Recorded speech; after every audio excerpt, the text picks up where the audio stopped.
여름의 기운이 완연한 토요일 오후, 백화점은 쇼핑객들로 북적였습니다. 명품관은 특히 더 많은 사람들로 붐볐죠. 그 와중에도 관리자처럼 차분하게 백화점을 둘러보는 한 남자가 있었어요. 그는 바로 이 백화점의 회장, 강도현이었습니다. 강도현은 평범한 일상복 차림으로 매장을 둘러보는 걸 좋아했어요. 직원들이 어떻게 일하는지, 고객들은 어떤 반응을 보이는지 직접 눈으로 확인하고 싶었거든요. 오늘도 그는 평소처럼 매장을 살펴보며 천천히 걸음을 옮기고 있었습니다. 명품관을 지나던 중 한 젊은 여직원이 그를 바라보았어요. 그녀는 바로 이지은이었습니다. 명품관에서 일한 지 1년 된 베테랑 직원이었죠. 이지은은 나이 지긋한 노신사가 더위에 지친 모습을 보고 다가갔어요. 그가 백화점 회장이란 사실은 전혀 모른 채로 말이죠. 날이 덥죠, 어르신. 잠시 앉으세요. 이지은은 자연스럽게 의자를 끌어주며 정중하게 말했습니다.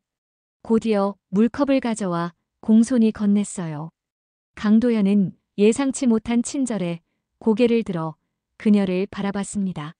요즘은 모르는 노인에게 이렇게 자연스럽게 배려하는 젊은이가 드물었거든요. 고맙네. 자네는 참 정이 많은 아가씨구먼. 이지은은 밝게 웃으며 대답했어요. 당연한 일인걸요. 더운 날씨에 오래 걷다 보면 누구나 지치니까요. 강도현은 이지은의 태도에 마음이 끌렸습니다. 대부분의 사람들은 그저 바쁘게 지나치기 바빴지만 이지은은 달랐어요. 진심 어린 배려가 느껴졌죠. 요즘 보기 드문 아이네. 강도현은 작게 중얼거리며 따뜻한 물 한 잔을 마셨습니다. 그리고 이지은에게 고마움을 표하고 자리를 떠났어요. 하지만 그의 마음 한구석에는 이상한 감정이 일었습니다. 무언가 익숙한, 그리워지는 감정이었죠. 그날 밤 강도현은 호화로운 자택의 서재에 홀로 앉아 있었습니다. 커다란 창문 너머로 서울의 야경이 펼쳐졌지만 그의 눈에는 들어오지 않았어요. 손에는 오래된 사진 한 장을 들고 있었죠. 희미하게 바랜 사진 속에는 웃고 있는 어린 소녀가 있었습니다. 은서야, 오늘따라 내가 더 생각나는구나. 강도현의 목소리는 떨렸어요. 그때는 그저 작은 구멍가게를 운영하던 가난한 소상공인에 불과했습니다. 매일 아침부터 밤늦게까지 가게를 지키며 근근히 살림을 꾸려나갔죠. 그런 형편의 딸 은서가 3살 때 시장에서 잠시 한눈을 판 사이에 유괴되었고 그 후로 소식이 끊겼습니다. 돈이 없어서 내 딸도 제대로 찾지 못했어. 강도현은 한숨을 내쉬었어요. 당시 그는 경찰에 신고했지만 큰 도움을 받지 못했습니다. 사설 탐정을 고용하고 싶었지만 형편이 안 됐죠. 전단지를 직접 만들어 붙이고 근처 동네를 발로 뛰며 찾아다녔지만 은서의 흔적은 찾을 수 없었습니다. 그날 이후로 내 인생이 바뀌었지. 은서가 사라진 후 강도현은 미친 듯이 일했어요.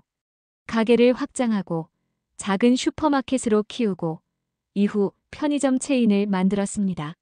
밤낮 없이 일하며 사업을 확장했죠. 그 과정에서 아내는 과로로 쓰러져 세상을 떠났고 그는 아들 준혁과 둘이서 살아왔습니다. 가난해서 내 딸을 찾지 못했던 자신이 너무 미웠어.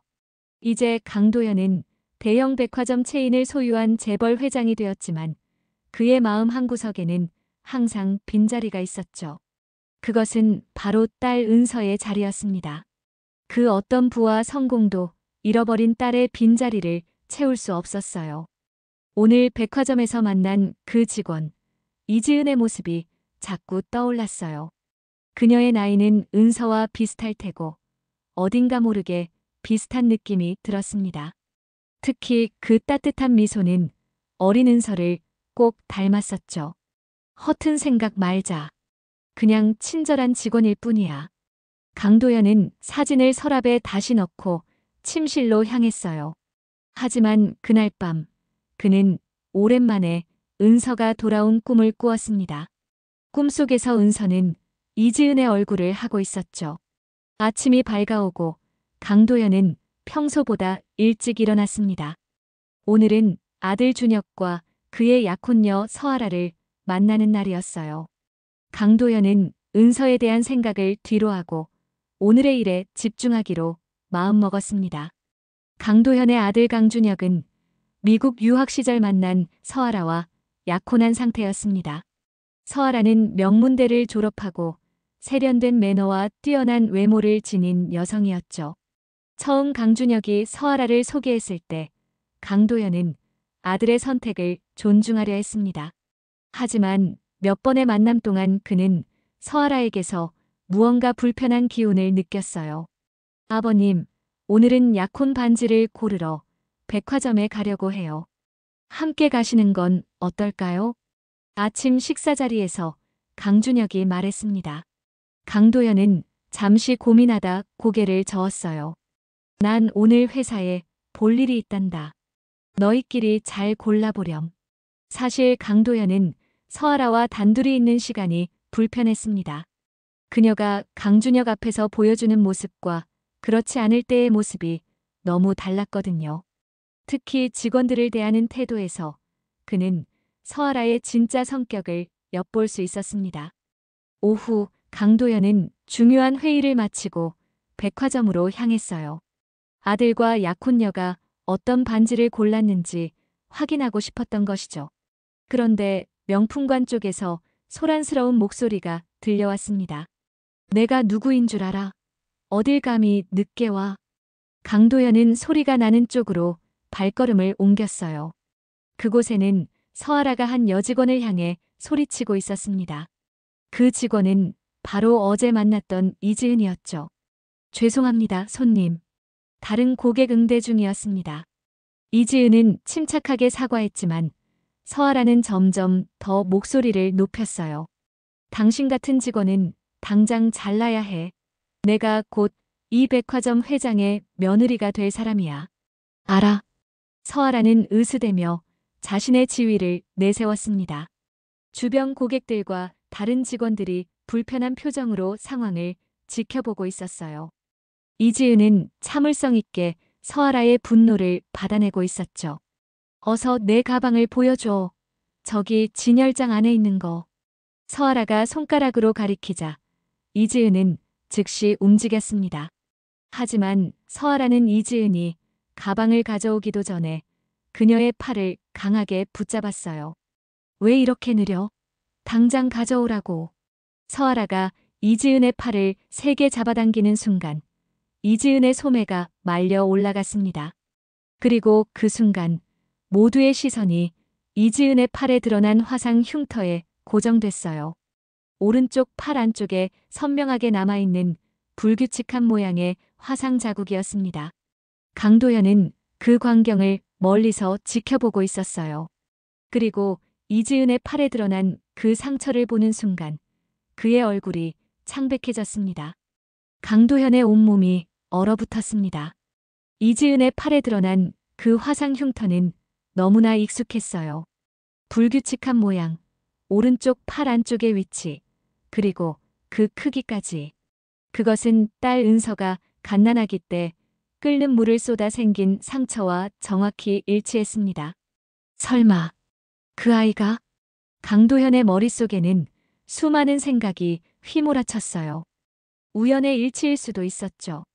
하지만 나이와 시기, 그리고 그 독특한 흉터의 모양까지 모든 것이 들어맞았습니다. 그는 그 자리에 서서 꼼짝할 수 없었어요. 서아라는 여전히 이지은에게 고성을 지르고 있었습니다. 이제 주변 사람들도 불편한 표정으로 상황을 지켜보고 있었죠. 매장 관리자가 상황을 수습하기 위해 다가왔지만 서아라는 오히려 더 흥분했어요. 당신이 누군지 알아? 내가 곧 이 백화점 회장의 며느리가 될 사람이라고. 강도현은 그 모습을 몇 분간 더 지켜보았습니다. 서아라의 모습에서 그는 아들이 알지 못하는 그녀의 또 다른 면모를 보고 있었어요. 평소 강준혁 앞에서는 다정하고 예의 바른 모습만 보여주던 서아라의 진짜 모습이었죠.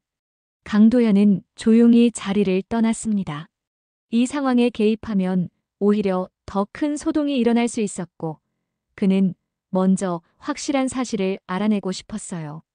그의 눈은 이지은의 팔에 남은 흉터를 떠올리며 깊은 생각에 잠겼습니다. 회사로 돌아온 강도현은 곧바로 비서를 불렀어요. 그의 얼굴은 평소와 달리 심각했습니다. 박 비서, 우리 백화점 명품관에서 일하는 이지은이라는 직원의 신원 정보를 모두 조사해주게. 그리고 유전자 검사를 할 수 있는 방법도 알아봐. 비서는 의아한 표정을 지었지만 더 묻지 않고 고개를 끄덕였어요. 강도현의 눈빛이 심상치 않았기 때문이죠. 설마 정말로 그 아이가? 강도현은 창밖을 바라보며 중얼거렸습니다. 30년 가까이 찾아 헤매던, 이미 포기했던 딸을 이렇게 우연히 만날 수 있을까요? 그의 마음은 이미 확신과 의심 사이에서 요동치고 있었어요. 며칠 후 강도현의 사무실. 그는 굳은 표정으로 책상 위에 놓인 서류 봉투를 바라보고 있었습니다. 그것은 바로 비서가 가져온 이지은의 신원조사 자료와 유전자 검사 결과였어요. 결과가 나왔습니다, 회장님. 박 비서가 조심스럽게 말했습니다. 강도현은 천천히 고개를 끄덕였어요. 고맙네. 이제 나가주게. 혼자 있고 싶네. 비서가 나가자 강도현은 떨리는 손으로 봉투를 열었습니다. 먼저 이지은의 신원 자료가 눈에 들어왔어요. 나이는 28세, 출생 연도는 은서가 태어난 해와 정확히 일치했습니다. 보육원에서 자랐고 고등학교 졸업 후 여러 아르바이트를 하다가 1년 전부터 백화점에서 일하기 시작했다는 기록이 있었어요. 강도현의 심장이 빠르게 뛰었습니다. 그는 천천히 다음 서류를 꺼냈어요. 유전자 검사 결과였습니다. 그의 눈이 결과를 훑어내려갔고 마지막 줄에서 멈췄죠. 유전자 일치도 99.9% 마이너스 부녀 관계 확인. 강도현의 손이 떨렸습니다. 기다리던 결과였지만 막상 확인하니 심장이 멎을 것 같았어요. 수십 년간 찾아 헤매던 딸이 바로 이지은이었던 것입니다. 그는 의자에 깊이 몸을 기댔어요. 은서야, 정말 내가 맞구나. 강도현의 눈에서 뜨거운 눈물이 흘러내렸습니다. 기쁨과 슬픔, 안도와 후회가 뒤섞인 복잡한 감정이었어요. 그는 이지은의 사진을 바라보며 중얼거렸습니다. 은서야, 내가 얼마나 찾았는 줄 아니. 강도현은 잠시 생각에 잠겼어요. 어떻게 이지은에게 이 사실을 알려야 할까? 그녀는 아마도 자신이 유괴된 아이라는 사실조차 모를 것입니다. 보육원에서 자랐다면 자신의 진짜 부모가 누구인지 알 길이 없었겠죠. 갑자기 강도현은 서아라를 떠올렸어요. 그녀가 이지은, 아니 은서를 함부로 대했던 장면이 생생하게 기억났습니다. 그의 얼굴이 굳어졌어요. 자신의 딸을, 그렇게 대한 여자를 아들의 배우자로 받아들일 수 없었죠. 이제 모든 것을 바로잡을 때가 왔군. 강도현은 결심했습니다. 먼저 서아라 문제를 해결하고 그 다음에 이지은에게 진실을 알려주기로 마음먹었어요. 하지만 30년 만에 찾은 딸에게 어떻게 접근해야 할지, 그것은 여전히 어려운 문제였습니다. 그는 서랍에서 오래된 가족 사진을 꺼냈어요. 어린 은서와 아내, 그리고 어린 준혁이 함께 찍은 사진이었죠. 강도현은 은서의 어린 얼굴을 오랫동안 바라보았습니다. 곧 만나자, 은서야. 이번엔 아빠가 너를 지켜줄게. 다음 날 오후 강도현은 아들 강준혁과 서아라를 백화점 VIP 응대실로 불렀습니다. 특별히 마련된 이 공간은 프라이버시가 보장되는 고급스러운 회의실이었어요. 강준혁은 아버지가 갑자기 둘을 부른 이유를 궁금해하며 서아라의 손을 잡고 들어왔습니다. 아버지, 갑자기 저희를 부르셔서 무슨 일이신가요? 강준혁이 물었어요. 서아라는 공손한 미소를 지으며 인사했습니다. 그녀는 평소와 같이 우아하고 예의 바른 모습이었죠. 강도현 앞에서는 언제나 그랬습니다. 함께 강도현의 표정은 굳어 있었어요. 그는 리모컨을 들어 벽에 설치된 대형 모니터를 켰습니다. 화면에는 며칠 전 명품관에서 있었던 일이 CCTV 영상으로 나타났어요. 서아라가 이지은에게 소리 지르고 그녀의 팔을 잡아당기는 장면이 선명하게 보였습니다. 강준혁의 얼굴이 창백해졌어요. 그는 믿을 수 없다는 표정으로 서아라를 바라보았습니다. 서아라는 당황한 듯 했지만 곧 변명을 시작했죠. 아버님, 이건 오해예요. 그 직원이 먼저 무례하게 굴었고 강도현은 손을 들어 그녀의 말을 끊었습니다. 그의 눈빛은 차가웠어요. 사람을 볼 줄 모르고 사람을 무시하는 자와는 우리 집안 인연 없다. 강도현의 목소리는 낮았지만 단호했습니다. 강준혁은 충격 속에서도 점점 분노가 일어나는 걸 느꼈어요. 그는 서아라의 이런 모습을 본 적이 없었습니다. 평소 그녀는 누구에게나 친절하고 예의 바른 모습을 보여왔기 때문이죠. 아라야, 이게 무슨 짓이야? 강준혁이 물었어요. 서아라는 당황하며 자신을 변호하려 했지만 증거는 너무나 명백했습니다. 그녀의 진짜 모습이 드러난 순간이었죠. 준혁아, 그동안 내가 몰랐던 서아라의 모습이야. 내가 몇 번이나 그녀에게서 이런 면을 발견했지만 내가 좋아하니 참고 있었다. 강도현의 말에 강준혁은 깊은 생각에 잠겼어요. 사실 그는 최근 서아라의 행동에서 의문점을 느끼고 있었습니다. 친구들과의 자리에서 그녀가 보이는 이중적인 태도, 자신에게만 보여주는 다정함과 다른 이들에게 보이는 냉정함 사이의 괴리감이었죠. 당신, 언제부터 이렇게 이기적이었어? 강준혁의 목소리에는 실망감이 가득했어요. 그는 서아라의 손을 놓았습니다. 오늘부로 우리 그만하자. 서아라는 당황한 표정으로 상황을 수습하려 했지만 이미 늦었어요. 강준혁은 결심한 듯 자리에서 일어났고 강도현도 함께 일어섰습니다. 나가주게. 강도현의 단호한 말에 서아라는 더 이상 할 말을 찾지 못했어요. 그녀는 마지막으로 원망 어린 눈빛을 던지고 응대실을 나갔습니다. 그날 저녁 강도현은 조용히 이지은을 회장실 옆 별실로 불렀습니다. 그는 하루 종일 어떻게 이야기를 꺼내야 할지 고민했어요.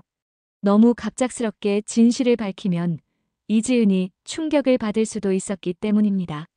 부르셨습니까, 회장님? 이지은이 조심스럽게 별실로 들어왔습니다. 그녀는 왜 갑자기 회장이 자신을 불렀는지 궁금해하는 표정이었어요. 며칠 전 명품관에서의 일 이후 그녀는 혹시 불만이 있으신 건가 걱정도 되었죠. 함께 이지은 씨.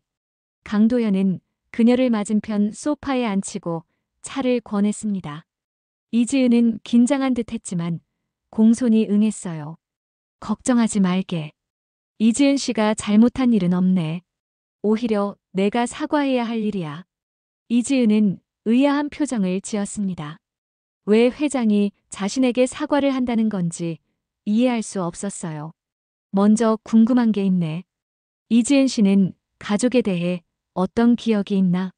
강도현이 조심스럽게 물었습니다.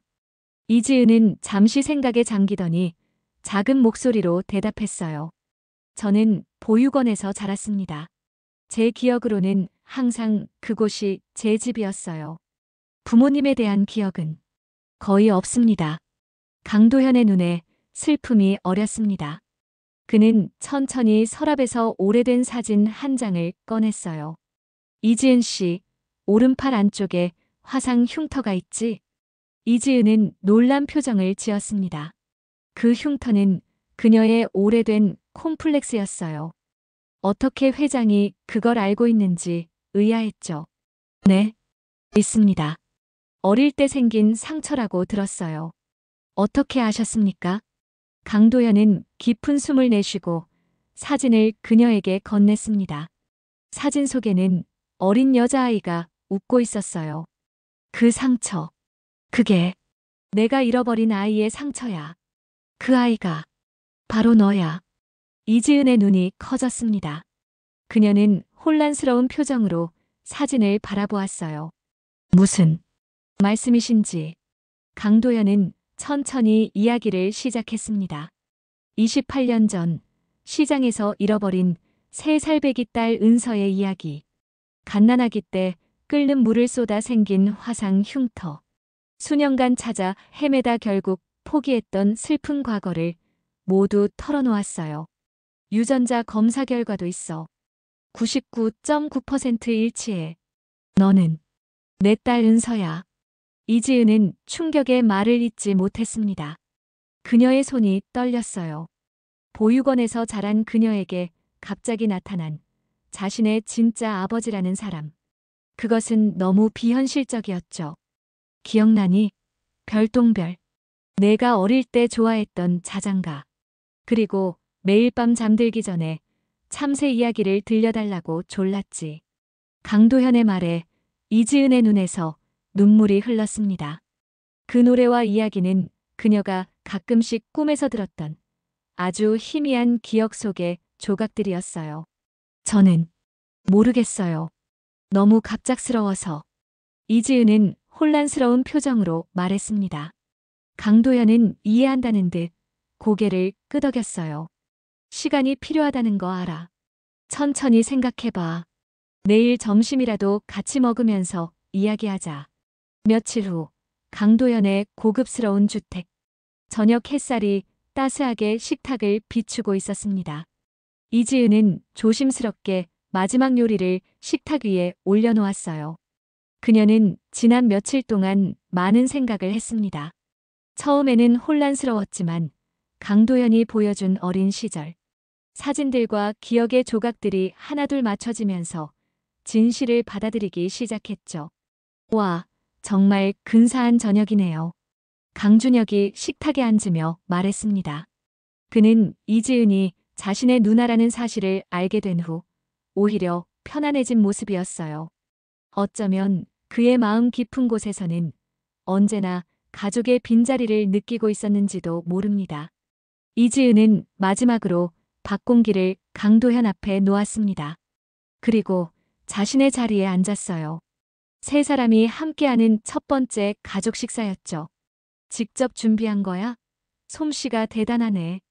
강도현이 감탄하며 말했습니다. 이지은은 쑥스러운 듯 미소를 지었어요. 보육원에서 배운 거예요. 언젠가 가족을 만나면 맛있는 음식을 해주고 싶었거든요. 잠시 침묵이 흘렀습니다. 그 말 속에 담긴 오랜 외로움과 그리움이 모두에게 전해졌어요. 입에 맞을지 모르겠네요. 회장님. 이지은이 조심스럽게 말했습니다. 아직 아버지라고 부르는 것은 쉽지 않았어요. 강도현은 따뜻한 미소를 지으며 그녀의 손을 잡았습니다. 회장님 말고 아버지라고 부르지 않겠니? 이지은의 눈에 눈물이 고였습니다. 그녀는 천천히 고개를 끄덕였어요. 그 순간 28년 동안 끊어졌던 부녀의 연결이 다시 이어졌습니다. 아버지. 이지은의 목소리는 떨렸지만 그 한마디는 강도현의 마음을 따뜻하게 채웠어요. 강준혁은 조용히 옆에서 언니를 향해 미소 지었습니다. 이제 그들은 다시 완전한 가족이 되었죠. 창밖으로 저녁 노을이 아름답게 물들고 있었습니다. 새로운 시작의 황혼이었어요.